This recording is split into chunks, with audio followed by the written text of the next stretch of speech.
Oke, hari ini saya akan presentasi tentang pengantar ilmu industri hospitality. Perkenalkan, nama saya Maria Cassandra Jamie dari Fakultas Biobikom dan Prodi Pariwisata. Sini saya akan menyampaikan materi-materi berikut, yaitu pengantar pariwisata dan industri hospitality, karakteristik pariwisata dan motivasi wisatawan, komponen industri hospitality, manajemen dan operasional di sektor hospitality, dampak pariwisata terhadap ekonomi, sosial, dan lingkungan, teknologi dan inovasi dalam pariwisata dan hospitality, tren masa depan dalam pariwisata dan industri hospitality. Yang pertama, pariwisata itu apa sih? Pariwisata adalah kegiatan perjalanan yang dilakukan oleh seseorang atau sekelompok orang ke suatu tempat di luar tempat tinggal mereka dengan tujuan rekreasi, bisnis, atau tujuan lainnya. Kegiatan ini melibatkan berbagai aktivitas, seperti mengunjungi tempat wisata, mencoba makanan lokal, dan berinteraksi dengan budaya baru. Kontribusi pariwisata terhadap penciptaan lapangan kerja dan pengembangan ekonomi lokal di Indonesia. Pariwisata merupakan salah satu sumber devisa utama bagi banyak negara, terutama melalui wisatawan asing yang membelanjakan uangnya untuk berbagai layanan seperti akomodasi, makanan, transportasi, dan aktivitas rekreasi. Penerimaan devisa ini tidak hanya membantu menstabilkan ekonomi negara, tapi juga mendorong pertumbuhan sektor-sektor terkait yang mendukung industri pariwisata. Dengan demikian, pengembangan sektor pariwisata yang berkelanjutan dan terencana dengan baik sangat penting untuk memastikan aliran devisa yang stabil dan pertumbuhan ekonomi yang inklusif. Di sini ada 3 contoh negara atau wilayah yang telah memanfaatkan pariwisata untuk menggerakkan ekonomi. Yang pertama ada Bali di Indonesia, ada Phuket di Thailand, dan Candi Borobudur di Yogyakarta.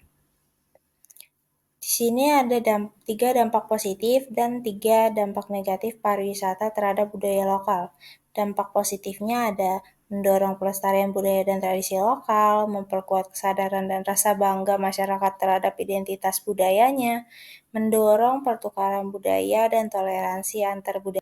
Untuk dampak negatifnya sendiri ada komersialisasi budaya, transformasi lingkungan sosial, perubahan gaya hidup. Lalu di sini ada pengaruh teknologi digital terhadap perilaku wisatawan dan masa depan pariwisata. Yang pertama, kemajuan teknologi digital mengubah paradigma dalam industri pariwisata, memberikan otonomi lebih besar kepada wisatawan dan mengurangi ketergantungan pada perantara tradisional. Wisatawan semakin bergantung pada ulasan dan rekomendasi untuk membuat keputusan perjalanan. Yang kedua, ada merevolusi dinamika industri pariwisata, mulai dari peningkatan efisiensi operasional hingga inovasi layanan dan pengalaman wisatawan.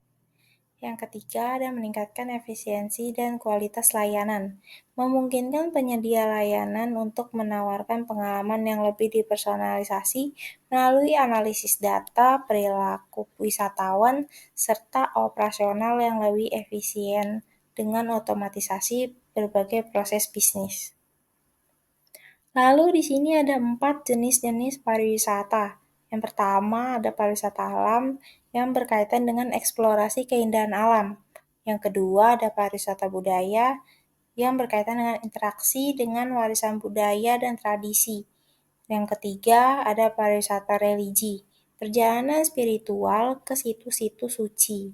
Yang keempat ada pariwisata kuliner, mencicipi makanan khas daerah. Lalu di sini ada faktor psikologis dan sosiologis. Yang pertama, ada kepribadian. Hubungan antara sifat kepribadian dan pilihan perjalanan terletak pada kebutuhan psikologis masing-masing individu yang dipengaruhi oleh cara mereka memperoleh energi, baik melalui eksplorasi sosial maupun melalui kedamaian pribadi. Lalu ada kelompok sosial. Kelompok sosial seperti keluarga dan teman seringkali menjadi faktor penentu dalam pemilihan destinasi, sementara status sosial dan ekonomi mempengaruhi jenis perjalanan yang diambil.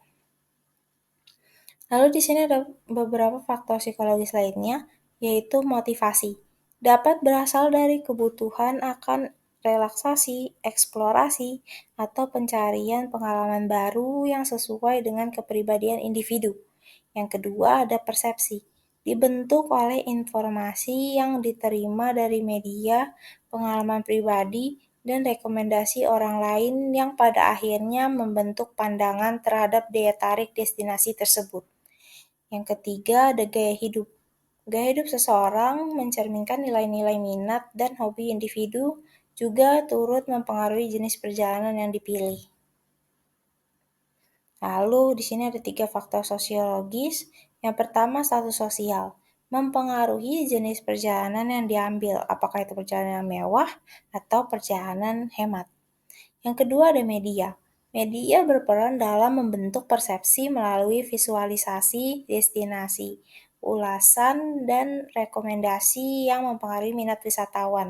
Yang ketiga ada norma budaya, mempengaruhi terutama dalam masyarakat yang menganggap bepergian sebagai simbol status atau pencapaian sosial. Lalu di sini ada jenis-jenis aktivitas pariwisata. Yang pertama adalah pariwisata kesehatan. Pariwisata kesehatan berfokus pada meningkatkan kesejahteraan fisik dan mental melalui aktivitas seperti spa, yoga, dan retret kesehatan. Lalu ada MICE, Meeting Incentive Conference Exhibition, mengutamakan kegiatan bisnis dan konferensi yang mendukung pertumbuhan ekonomi melalui pertemuan skala besar. Lalu ada pariwisata olahraga, melibatkan partisipasi atau penonton dalam acara olahraga. Lalu di sini faktor infrastruktur dan teknologi digital mendukung tren dan pemasaran pariwisata di masa pasca pandemi. Yang pertama infrastruktur, pengembangan infrastruktur pendukung seperti transportasi, fasilitas akomodasi, dan fasilitas kesehatan. Lalu ada teknologi digital menjadi elemen kunci yang memfasilitasi pariwisata melalui kemudahan akses informasi, pemesanan online, dan promosi digital yang memperluas jangkauan pasar. Lalu di sini pengalaman autentik yang mempengaruhi perilaku wisatawan saat ini. Yang pertama ada wisata desa. Wisatawan semakin tertarik untuk mengunjungi desa-desa tradisional, belajar budaya lokal, dan berinteraksi langsung dengan masyarakat setempat. Yang kedua, ada wisata budaya. Wisatawan mencari pengalaman yang mendalam dengan budaya suatu daerah, seperti mengikuti upacara adat, belajar membuat kerajinan tangan, dan lain-lain. Lalu ada wisata petualangan. Wisatawan mencari tantangan dan pengalaman baru seperti trekking di alam bebas, menyelam, atau mencoba olahraga ekstrim lainnya. Lalu ada ramah lingkungan yang mempengaruhi perilaku wisatawan saat ini. Yang pertama, pemilihan produk lokal. Wisatawan lebih memilih membeli produk lokal untuk mendukung ekonomi masyarakat setempat. Yang kedua, ada wisata berkelanjutan. Wisatawan memilih akomodasi yang ramah lingkungan seperti hotel dengan sertifikasi hijau dan menggunakan transportasi yang berkelanjutan seperti sepeda atau kendaraan umum. Lalu yang ketiga ada ekoturism. Wisatawan semakin sadar akan pentingnya menjaga lingkungan sehingga memilih destinasi yang menerapkan prinsip-prinsip ekoturism, yaitu meminimalisir dampak terhadap lingkungan. Lalu ada komponen industri hospitality. Yang pertama, peran teknologi modern. Di sini ada 4. Yang pertama, ada CRM, Customer Relationship Management. Itu mengelola data pelanggan, melacak preferensi, memberikan layanan yang lebih personal. Yang kedua ada PMS, Property Management System. Mengelola berbagai operasional hotel, pengelolaan inventaris kamar, proses check-in atau check-out. Lalu ada Post Point of Sales, mengelola manajemen transaksi di berbagai sektor industri hospitality seperti restoran, bar, spa. Lalu ada RMS, Revenue Management System, membantu dalam penetapan harga yang optimal berdasarkan analisis tren, permintaan, dan data historis. Lalu di sini ada contoh penerapan teknologi modern.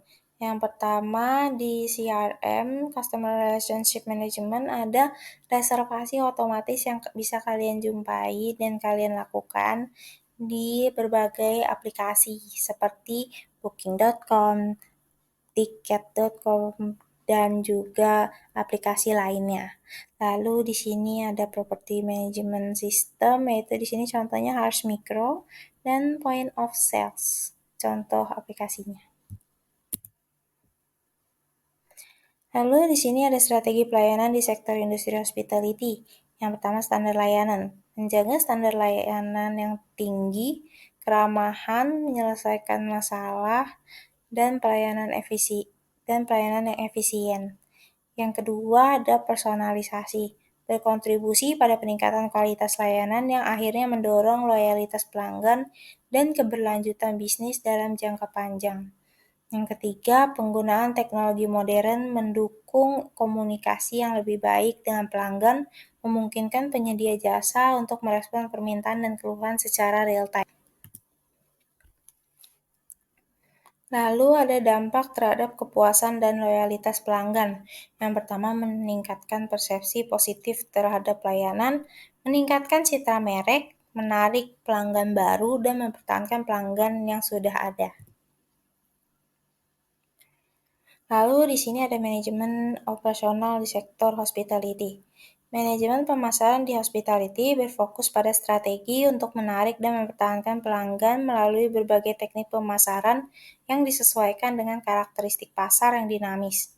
Ada 4 aspek. Yang pertama, segmen pasar merupakan langkah penting dalam menghadapi beragam kebutuhan dan preferensi pelanggan.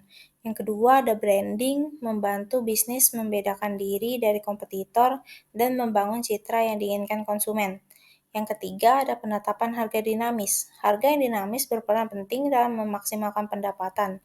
Reputasi online merupakan elemen krusial yang dapat mempengaruhi keputusan calon pelanggan.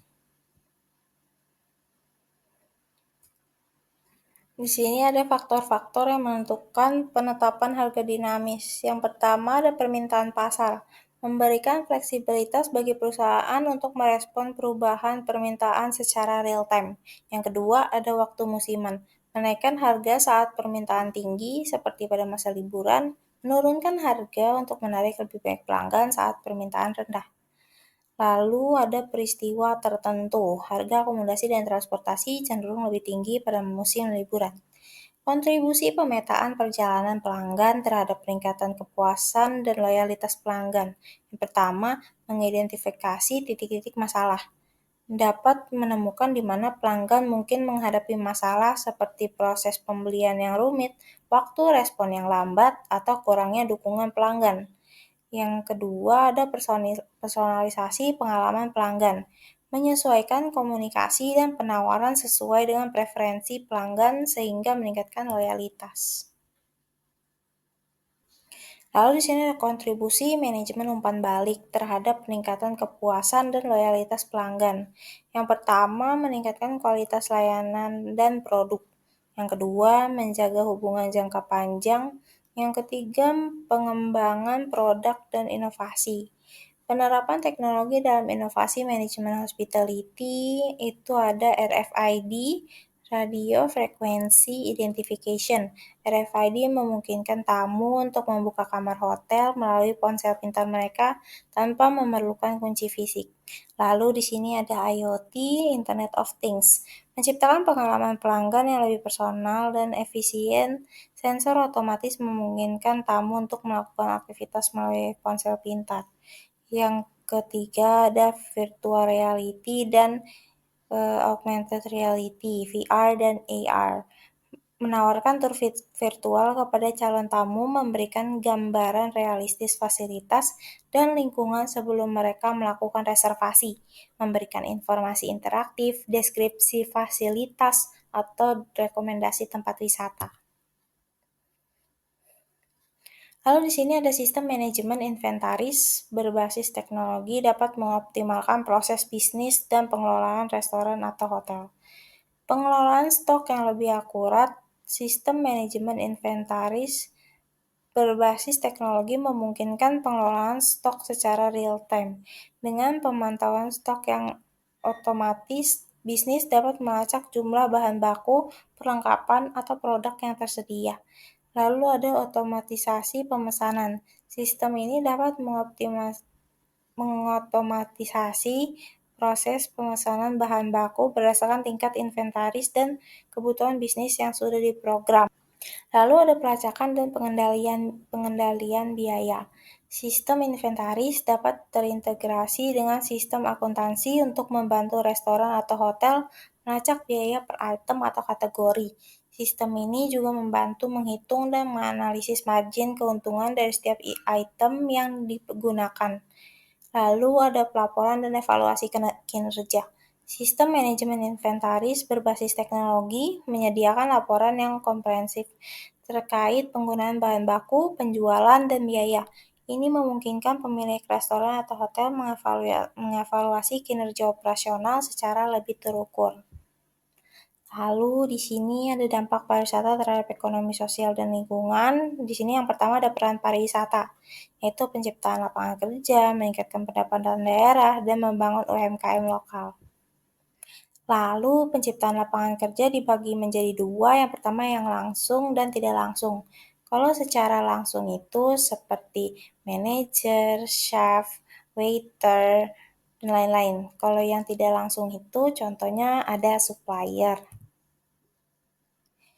Lalu ada contoh pariwisata membantu meningkatkan pendapatan lokal dan nasional, mendukung pertumbuhan UMKM, seperti pai susu yang ada di Bali, lalu kain batik di Yogyakarta, dan sepatu yang ada di Bandung.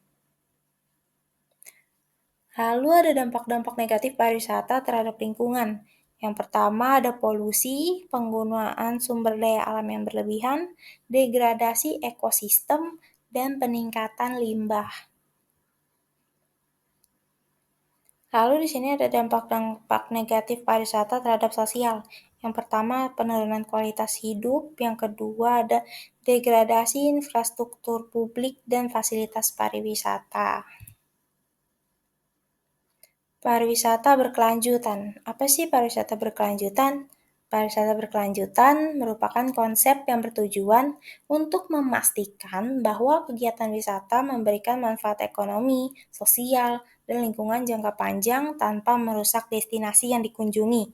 Fokus utama pariwisata berkelanjutan adalah menciptakan keseimbangan antara pemanfaatan sumber daya alam dan pelestariannya, sehingga destinasi wisata tetap menarik bagi generasi mendatang tanpa mengorbankan ekosistem dan kehidupan masyarakat lokal. Pengembangan pariwisata yang bertujuan untuk meminimalisir dampak negatif terhadap lingkungan, sosial, dan budaya juga memberikan manfaat ekonomi yang berkelanjutan bagi masyarakat lokal. Di sini ada dampak pariwisata terhadap ekonominya, dan ini ada praktik pariwisata berkelanjutan membantu mengurangi dampak negatif. Yang pertama ada pembatasan jumlah pengunjung yang di Indonesia kita jumpai di Pulau Komodo. Lalu ada mengembangkan transportasi yang ramah lingkungan seperti electric bus yang sudah dikembangkan di daerah BSD. Lalu penggunaan energi terbarukan. Lalu di sini ada peran pemerintah dalam mengelola dampak negatif pariwisata. Yang pertama, merumuskan kebijakan pariwisata berkelanjutan. Pemerintah berperan penting dalam merumuskan kebijakan yang mengatur aktivitas pariwisata agar sejalan dengan prinsip keberlanjutan, contoh pengelolaan limbah. Yang kedua, ada sertifikasi pariwisata berkelanjutan. Standar nasional dan sertifikasi seperti ekowisata mendorong pelaku usaha industri pariwisata untuk menerapkan praktik yang ramah lingkungan. Yang ketiga, ada pengawasan dan penegakan hukum. Pemerintah melakukan pengawasan dan penerapan sanksi yang tegas. Lalu ada kebijakan dan regulasi yang bisa diterapkan pemerintah. Yang pertama, program desa wisata. Yang kedua, pemberdayaan masyarakat lokal. Di sini ada contoh keterlibatan komunitas lokal dalam pengelolaan destinasi wisata. Yang pertama ada destinasi wisata Ngelanggeran, Yogyakarta. Desa ini berhasil mengembangkan pariwisata berbasis masyarakat dengan melibatkan warga dalam pengelolaan homestay, pembuatan kerajinan, dan pengembangan wisata alam. Lalu yang contoh kedua ada Desa Wisata Panglipuran di Bali. Desa Panglipuran dikenal sebagai desa adat yang sangat terawat. Masyarakat desa secara bersama-sama menjaga kebersihan lingkungan, melestarikan tradisi, dan mengembangkan wisata budaya. Lalu dilanjut di sini ada teknologi dan inovasi dalam pariwisata dan hospitality. Evolusi teknologi mengubah cara wisatawan merencanakan dan menikmati perjalanan. Yang pertama ada self-reservation, memberikan fleksibilitas yang tinggi bagi wisatawan dengan adanya sistem pemesanan online melalui platform digital dan aplikasi mobile seperti Booking.com, TripAdvisor, Airbnb, dan masih banyak lainnya. Yang kedua ada otomatisasi, melibatkan penggunaan teknologi untuk mengotomatisasikan berbagai proses mulai dari pemesanan hingga layanan pelanggan. Contoh, penggunaan teknologi seperti chatbot, aplikasi mobile, dan kios self-service. Lalu ada virtual reality, memungkinkan simulasi interaktif dan imersif yang memberikan kesempatan bagi wisatawan untuk mengeksplorasi destinasi secara virtual, seperti melakukan tur museum atau atraksi wisata dari jarak jauh. Yang kedua ada augmented reality atau AR. Melalui perangkat AR seperti ponsel pintar atau kacamata pintar, wisatawan dapat melihat informasi tambahan mengenai objek wisata atau bahkan menyaksikan rekonstruksi digital dari bangunan bersejarah yang telah rusak atau hilang. Yang kedua, teknologi big data dan POS mendukung layanan personalisasi dalam industri pariwisata. Big data, yang pertama ada big data melalui pemanfaatan data dari berbagai sumber seperti platform online, media sosial, serta transaksi pelanggan. Penyedia layanan dapat memprediksi tren perjalanan dan mengoptimalkan strategi pemasaran maupun peningkatan layanan. Property Management System atau PMS dan Point of Sale atau POS memungkinkan aliran informasi yang real-time dan otomatis antar departemen, sehingga mengurangi kesalahan manual dan mempercepat proses pengambilan. Lalu ada peran teknologi dalam menciptakan pengalaman smart tourism. Yang pertama ada IoT, memberikan kemudahan dan efisiensi yang signifikan melalui integrasi perangkat pintar di hotel dan destinasi wisata. Dengan menggunakan blockchain, setiap transaksi dapat dicatat dalam sebuah buku besar digital yang tersebar dan tidak dapat diubah. Yang ketiga, melalui aplikasi mobile, wisatawan dapat dengan cepat memesan berbagai layanan seperti hotel, transportasi, dan tiket atraksi wisata, sekaligus menemukan destinasi menarik yang sesuai dengan preferensi mereka. Lalu, teknologi cloud dan machine learning digunakan untuk mengoptimalkan layanan dan efisiensi operasional di industri pariwisata. Dengan menggunakan cloud computing, bisnis pariwisata dapat menyimpan dan mengakses data secara terpusat, memungkinkan karyawan di berbagai lokasi untuk mengakses informasi yang dibutuhkan dalam waktu nyata atau real time. Algoritma pembelajaran mesin atau machine learning memainkan peran penting dalam optimasi operasional, khususnya dalam prediksi permintaan, manajemen harga dinamis, dan peningkatan kualitas layanan, mampu memprediksi pola perilaku wisatawan. Lalu di sini ada penggunaan VR dan AR dalam industri pariwisata mampu meningkatkan pengalaman wisatawan dan mempromosikan destinasi. Teknologi VR memberikan kesempatan bagi wisatawan untuk mengevaluasi pilihan destinasi sebelum memutuskan pemesanan, sehingga meningkatkan kepercayaan diri dalam mengambil keputusan perjalanan. Memungkinkan wisatawan untuk menggunakan peta interaktif atau aplikasi berbasis kamera yang dapat menampilkan informasi tambahan mengenai landmark, situs bersejarah, atau objek lainnya. Lalu di sini ada peran big data dalam menganalisis preferensi wisatawan Teknologi pengelolaan hotel dan restoran dapat meningkatkan efisiensi operasional. Yang pertama, teknologi Big Data memungkinkan hotel, maskapai penerbangan, dan operator wisata untuk memantau pergerakan permintaan dengan lebih akurat, sehingga mereka dapat menaikkan atau menurunkan harga sesuai dengan situasi pasar, seperti musim liburan atau acara khusus. Yang kedua, ada sistem POS atau Point of Sales di restoran berfungsi untuk memproses transaksi, mengelola inventaris, serta melacak penjualan secara real time. Lalu di sini ada tren masa depan dalam pariwisata dan industri hospitality, penerapannya terhadap destinasi wisata. Yang pertama, pengelolaan sumber daya alam yang efisien. Upaya untuk memanfaatkan sumber daya alam secara optimal dengan meminimalkan dampak negatif terhadap lingkungan. Yang kedua, ada pelibatan komunitas lokal. Melibatkan masyarakat dengan sumber daya alam, pengelolaan akan lebih efektif dan efisien. Yang ketiga, ada pengurangan jejak karbon, mengurangi emisi gas rumah kaca yang dihasilkan dari aktivitas manusia. Lalu, di sini ada pariwisata berbasis komunitas. Apa sih pariwisata berbasis komunitas? Pariwisata berbasis komunitas adalah sebuah konsep pariwisata yang melibatkan masyarakat lokal secara aktif dalam perencanaan, pengembangan, dan pengelolaan destinasi wisata. Tujuan utama dari pendekatan ini adalah untuk memberdayakan masyarakat, melestarikan budaya dan lingkungan, serta memastikan bahwa manfaat ekonomi dan pariwisata tersebar secara merata. Lalu di sini ada peran penting masyarakat lokal. Yang pertama, pendekatan yang lebih holistik terhadap pelestarian lingkungan, di mana mereka tidak hanya berperan sebagai penjaga, tetapi juga sebagai penerima manfaat langsung dari hasil konservasi melalui ekowisata. Yang kedua, menempatkan masyarakat lokal sebagai pelindung dan pengelola utama lingkungan di sekitar.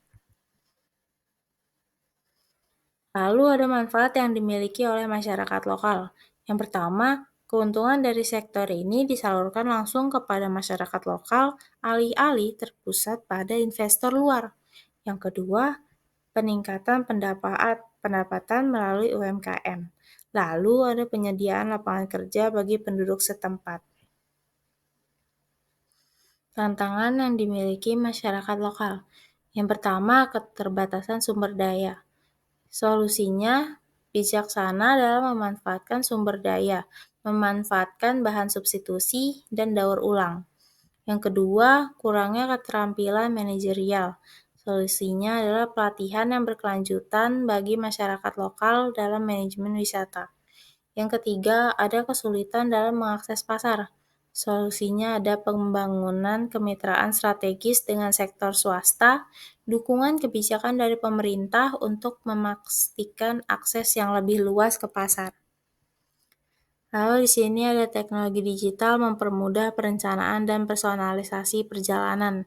Yang pertama ada VR, memungkinkan wisatawan untuk menjelajahi destinasi atraksi atau hotel melalui tur virtual sebelum membuat keputusan.